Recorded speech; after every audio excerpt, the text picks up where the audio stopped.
All right, so good evening, everyone. First of all, Shalom Aleichem, how are you? Nice to see you. B'shus Tamar Dasra. I said it, Women's Share, I'll say it again here. The truth is that normally I would never go anywhere a week and a half before Pesach. But Baruch Hashem, I see the incredible work that my cousin Yorav and his Rebbetzin are doing here in Hollywood, and it's absolutely beautiful, and it's absolutely inspirational.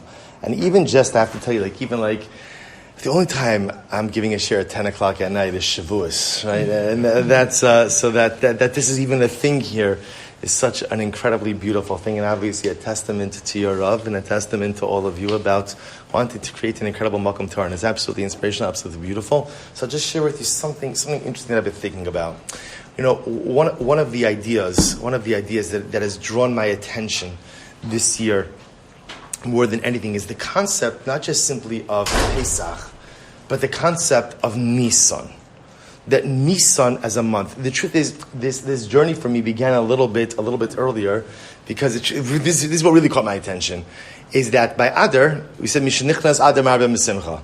So the truth is, you do not find that concept by any other month. Right? There's no Mishenichnas Tishrei, Marbin B'tshuva, or there's no, Adar is unique because the whole month is categorized in its own way. The truth is, Nisan is also like that. Because if you look at Chazal, right, what do Chazal say about Nisan? Ben-Nisan Nigalu, u'ben-Nisan Asidin Ligael. Which is interesting. Because if you were writing that passage in the Gemara, what would you say? How would you have written it?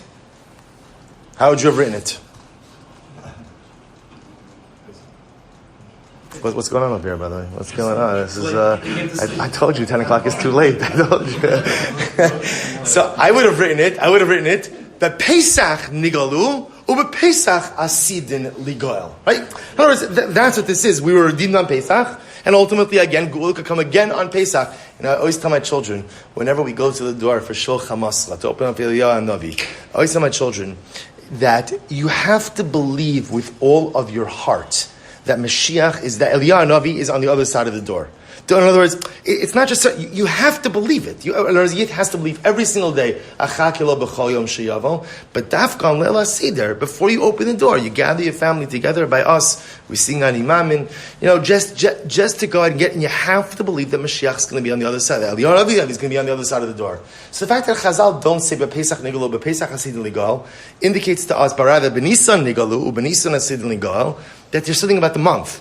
It's not just about the Yom Tov of Pesach, but there's something about the month. So wherein lies the power of Chodesh Nisan? So I want to share with you something amazing. I will just tell you, your Rav is a first-rate Talmid Chacham. He got the Talmid Chacham genes in the family. Baruch Hashem, I don't. I'm more of the Darshan. So I want to share with you an incredible piece about Rabbi Nachman. So Rabbi Nachman gives a mashal.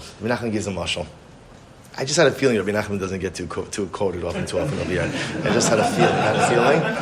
Listen, no shul is perfect, right? There's always room for growth. So the Rebbe has a beautiful mashal. He talks about a king who decided that he wanted to decorate his palace with artwork.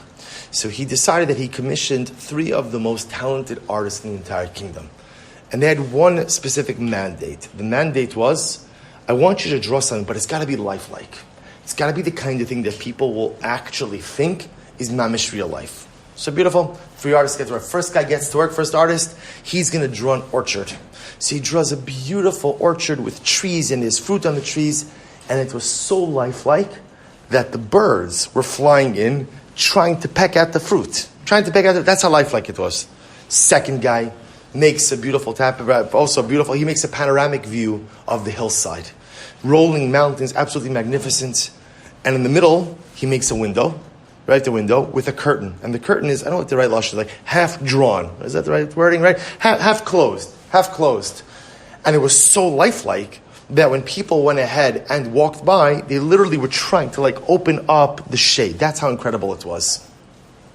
Third artist decided he was going to make a salon, a living room, dining room panorama. See, and this was very intensive.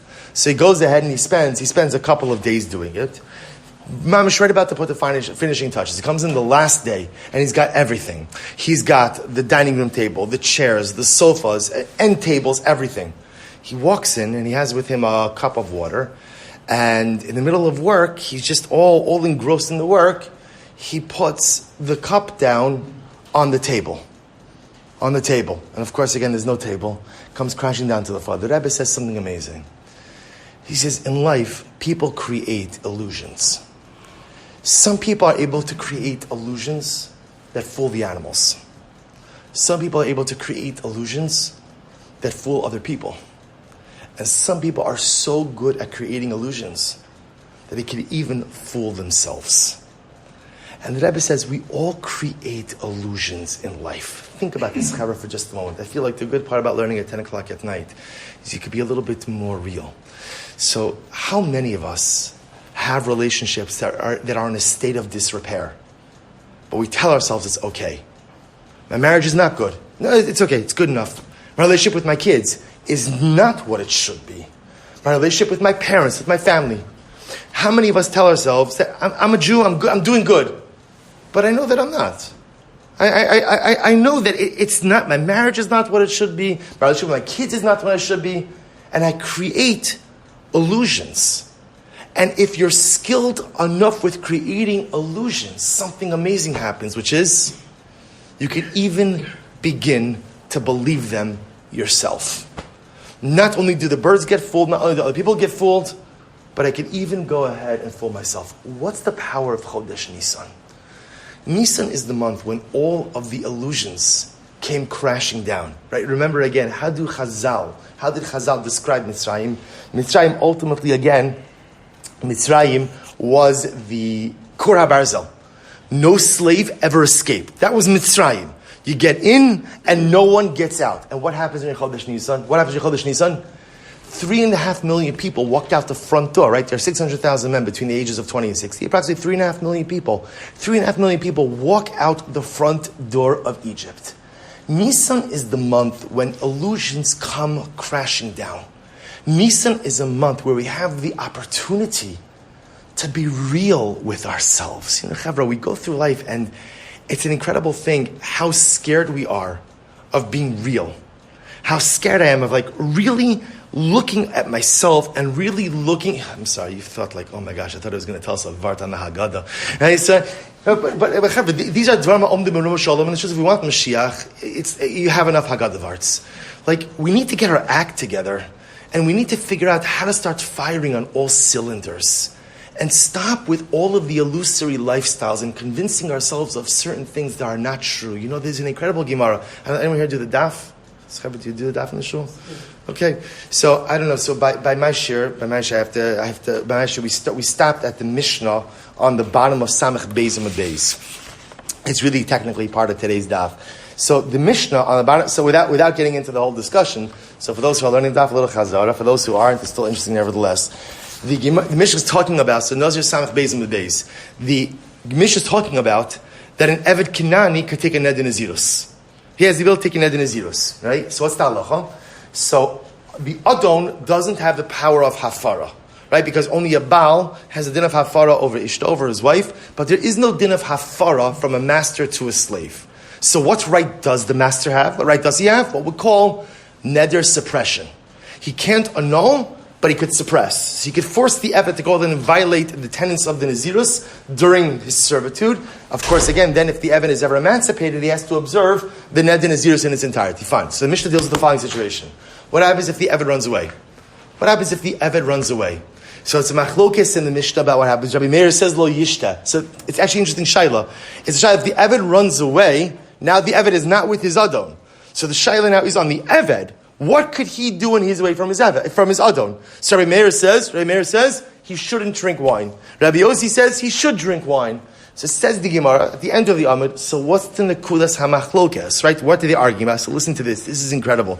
So the Gemara says, Mando Amar Yishta. Rabbi Yossi who says that he should drink. Savar sof mehadar hadar v'asi gabei lishtei chamri ki'echid lo lichush. So Rabbi Yossi says like this: let him drink. Why do you want him to drink? Because ultimately he's going to come back to his master. If he's not drinking, again, that could hurt him physically. In other words, he won't be as physically robust. We want him to come back to his master and be able to go ahead and maximum output. So let him drink when he's away from his master. This will be healthy. So listen to this. Rabbi Meir says he shouldn't drink. Why? Savar lihavile tzara. And Meir says, no, don't let the Eved drink. Because if he can't drink what? If he can't drink, he'll have tsar. What's the tsar? No wine. So what's going to happen? What is he going to do? Ki heichi delehadar gabe. He'll go back to the master. Since he can't drink wine, and not drinking wine causes tsar, he'll go back to the master. Do you realize what a crazy Gemara that is? So let me get this straight. You have a guy who's a slave. He's a slave. He ran away from his master. I would think, why do slaves run away from their master? To be free. Great. So now he's free. And now he realizes, what's the price of my freedom? What's the price of my freedom? What's the price of my freedom? No wine. No wine. Right, give me another. No, there's no wine. No wine. So therefore, Rabbi Meir says, once he knows there's tsar in freedom, you know what he's going to do? He's going to go right back to the master. Really? You have a choice between your freedom? Okay, freedom comes with tsar. Freedom comes with some discomfort. Freedom comes with some inconveniences. So you have a choice between freedom and servitude with wine. And Rabbi Meir says, we're pretty sure. The statistical probability is he's going to come back to the master so he can be comfortable. You know what the Gemara is teaching us? It's not just about the Eved Kanani, it's about life. That often life represents a choice. I have a choice between a comfortable mediocrity or striving and pushing myself for something bigger, but recognizing that pushing myself for something bigger often comes with discomfort, and often comes with difficulty, and often comes with challenge, and often comes with tsar. You know what Chazal are teaching us in this incredible Gemara? Chazal are teaching us that what do most people choose? What do most people choose? Most people choose comfortable mediocrity than tsar-filled greatness. What an overwhelming Gemara. Not just about Eved Kanani, about people in Chevra. How often does this happen in our own lives? Right? Greatness is within reach for each of us. Greatness is within reach. But you know what the whole chap of greatness is? Greatness always comes with discomfort. There's no such thing as greatness. And that discomfort can manifest itself in a variety of different ways. Sometimes it's as simple as, I need to squeeze more out of my day, so I have to give up more sleep. Giving up sleep is definitely discomfort. Sometimes it means that I have certain tendencies, certain behaviors, certain midos that are not good. So I have to restrain myself a little bit. Restraining myself is often uncomfortable. Sometimes a person is just naturally and inherently egocentric. By the way, you know, people are by nature egocentric. You know what the most common first word of children is? Most common first word? No. Now, maybe it's because it's monosyllabic. I'm sure the speech therapist, I'm sure there's a whole chap with it. But it's incredible, right? Because at the end of the day, deep down, don't tell me what to do. Don't tell me what to do, right? I'm in charge. My life is about me. Don't tell me what to do. So, Chevra, every single day we're faced with this choice of the Mishnah on Samech Beis and Beis in Nosir. We're faced with this choice. Comfortable mediocrity or uncomfortable greatness. And the shaila is, which one do we choose? So whether we realize it or not by default, we often choose, without even thinking about it, the comfortable mediocrity. But we're very talented. So what happens?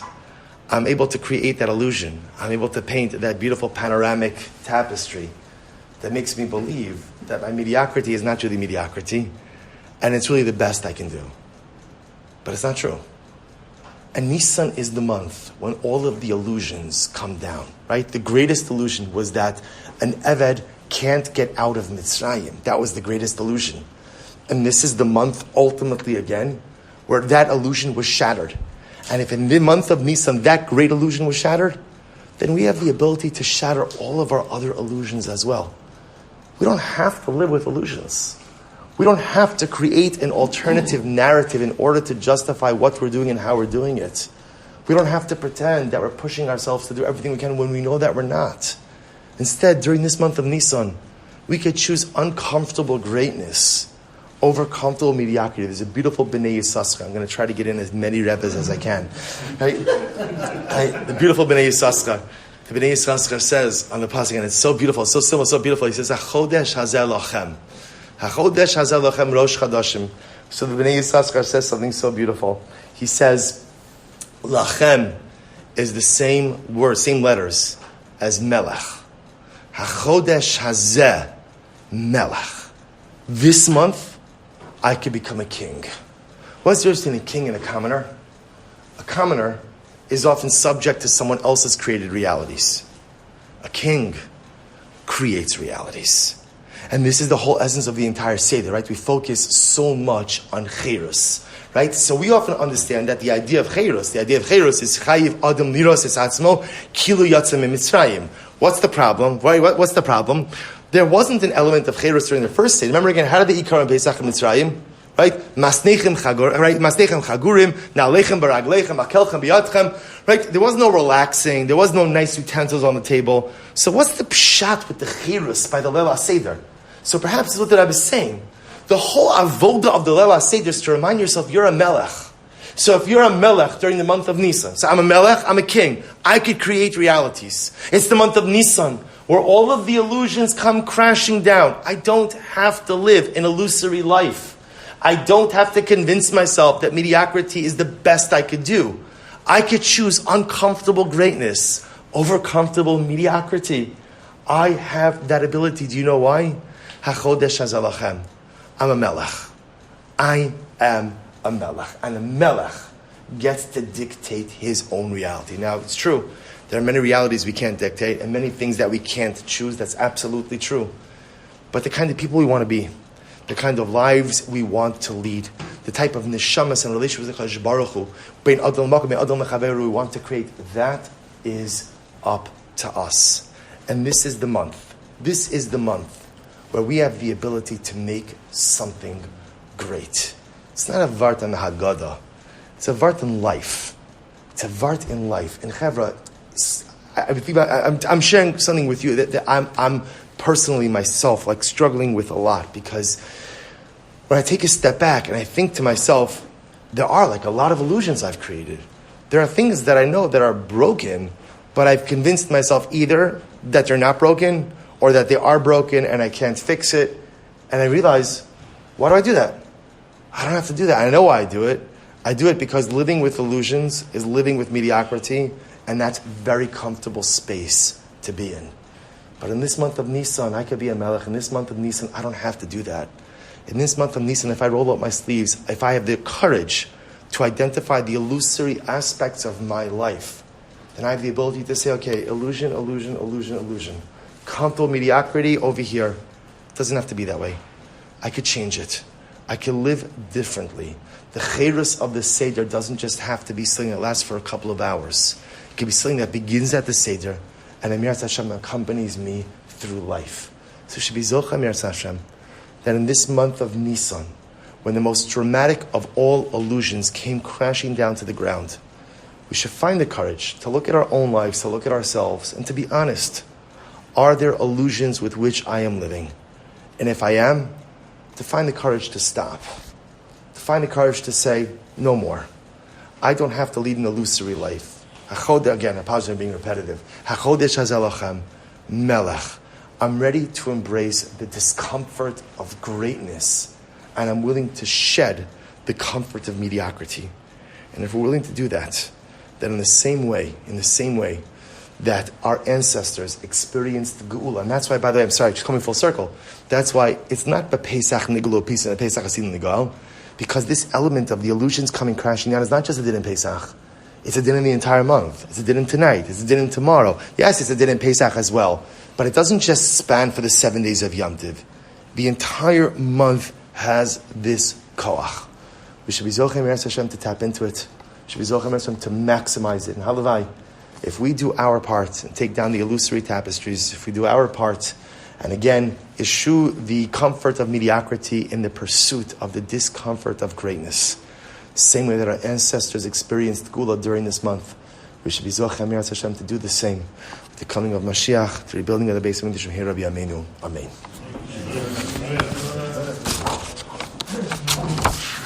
Next year in 10 minutes. It's fantastic. Daf Yomi,